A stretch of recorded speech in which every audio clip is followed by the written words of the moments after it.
Ayun na. O, di ba? Nakita ko na sa personal. Ang daming tao.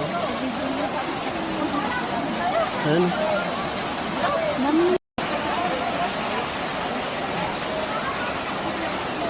Sabi, ang daming tao.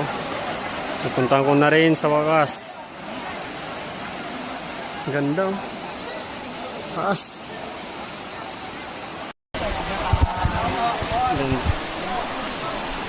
Saan daw tayo? Saan daw, Iwan? Saan tayo? Saan, boy? Iwan ang gamit. Dyan na lang. Saan po ito peso? Doon na lang sir.